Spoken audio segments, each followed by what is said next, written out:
New York is what connects the rest of the world to the United States of America. The New York City gubernatorial race is muddy.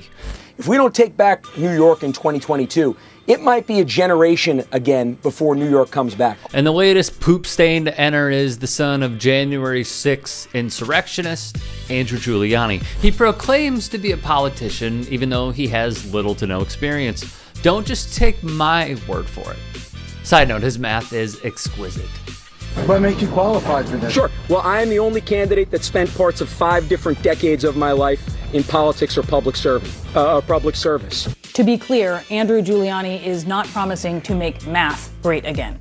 How do you get 5 decades? How do you think it's going to go over with New York? Parts of 5 decades. Let me clarify. I said parts of 5 decades in there. So if we go back through it, my father's first campaign was 1989, so we could do the math. I spent parts of 32 years in politics. Because reminder, he's 35. So by osmosis, it appears he's saying that he absorbed his father's 5 decades of professional work, even though he personally wasn't alive for all of those decades. Okay, so Andrew Giuliani, who attended Duke, says his father's politicking is in his blood. He was born for it, right? The January 6th insurrection by Trump supporters laid bare what we all knew. This is not a pro-America party. It is the party that tries to execute elected officials for not going with Trump's me first agenda. His father, Rudy, with hair dye dripping off his face in the most embarrassing fashion one could imagine, orchestrated and carried out the insurrection at the hands of Donald Trump by calling senators. Senator Tuberville, or I should say Coach Tuberville, this is Rudy Giuliani, president's lawyer.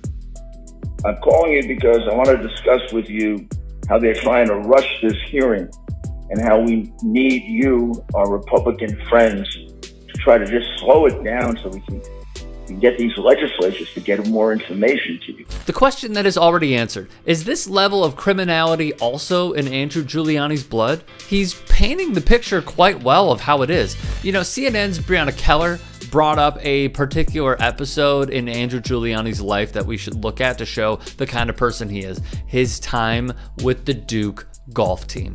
Giuliani's lawsuit, yes, lawsuit, against Duke shows his hand. In it, he also shows that he can really pull his own weight. Womp womp. So Giuliani attended Duke and played golf. He did not have a scholarship. Back in 2008, Giuliani filed a lawsuit in federal court in Durham, North Carolina. It accused the university of bad faith by aggressively recruiting him to play golf for Duke and then dashing his dreams by taking steps to remove him from the team. Specifically, he filed a suit in Greensboro federal court against Duke and O.D. Vincent, the university's head golf coach. Giuliani claims that Vincent, who took over the Blue Devils team in June 2007, trumped up a series of misconduct allegations to force him out and turn his teammates against him.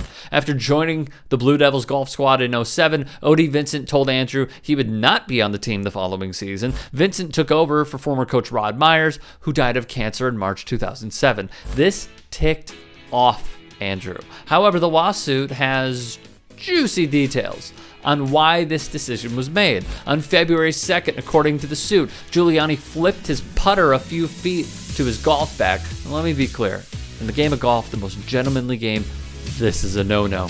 On February 3rd, Giuliani leaned over his driver and it broke. And according to the suit and O.D. Vincent's telling, this became throwing and breaking a club. Again, another humongous no-no. On February 3rd, Giuliani walked ahead of his playing partner at Trayburn Golf Course and later that day gunned the engine of his car and drove fast while leaving the golf course parking lot. On February 4th, during a golf team football game, Andrew played harder than some of the other boys wanted to play, so he was basically bullying them. In the suit, Giuliani acknowledged that he may have misbehaved when he tossed an apple in a teammate's face.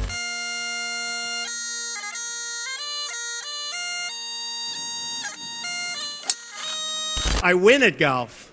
I win at golf. That I can tell you. Here's how Donald Trump ruined his course in Scotland. Donald Trump arrived on his personal jet. He was greeted by the Lord Provost of Aberdeen. That's Trump arriving in Aberdeen, Scotland, off an airline that no longer exists because, you know, bankruptcy. I'm going to build for the people of Scotland the greatest golf course anywhere in the world. There'll be nothing like it. It didn't happen. Trump knew this and did it anyway. Trump's desire was a golf course in Aberdeen right off the coast. He promised a 5-star hotel, 1,500 houses, and 6,000 jobs. First, he had to take on local residents. The first thing he said was, what's this land worth? $25 an acre? This is in your dreams, it says. That is Michael Forbes, a local farmer describing his first encounter with Trump. So what did Trump do? Tonight, the gloves are off in the Trump war of words. His property is terribly maintained. It's slum-like. Trump argued Forbes' land be confiscated by the government via its poor condition. First, Minister Alex Salmond said no, thus Forbes painted Trump the greatest liar on his shed. Forbes won an award for his defiant spirit. They've described my home as being unsightly, as being a blot on the landscape. That is David Milne, a local resident. When Trump arrived in a Range Rover on land earmarked for his golf course, he said of Milne's property, "I want to get rid of that house. This house is ugly." We've had offers submitted in legal form that are meaningless and quite laughable at level. The offers, according to Milne, who has been threatened and verbally assaulted, were half of market value. Milne's view, once a pristine spectacle, is now this, and even this. They planted trees all around my boundary, again, deliberately to block my view a few months after. Because of Donald Trump. When Scotland proposed 11 200-foot tall wind turbines for renewable energy, Trump went off in Parliament. They are so unattractive, so ugly, that if Scotland does this, I think Scotland will be in serious trouble. Per the usual with Trump, there's more to it. He fears the windmills will spoil the view at his exclusive new £750 million golf resort. When Trump spouted the falsehood of negative environmental impacts of windmills. The question is, where is the clinical evidence? Well, first of all, I am the evidence. I think I'm more of an expert.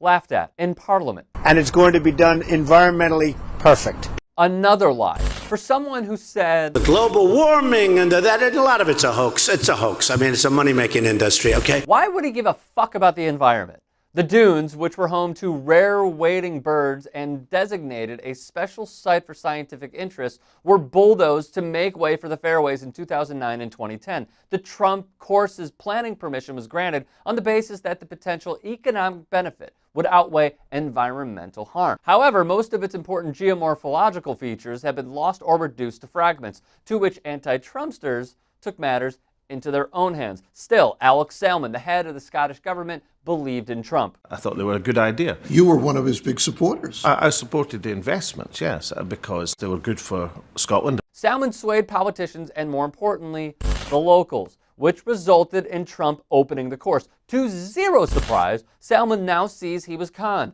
The people who were putting it forward did not live up and honor the agreements they made to the Scottish people, he said. Trump tweets, "the greatest golf course anywhere," that would continue to lose money, roughly $1 million year after year, ravaging war on locals who appreciate nature and green grass, not greens and mulligans. The 6,000 jobs Trump promised, try around 150. The hotel and homes he promised, still being worked on like a golfer's swing at the driving range. The $1 billion spendings promise, try $100 million according to the BBC.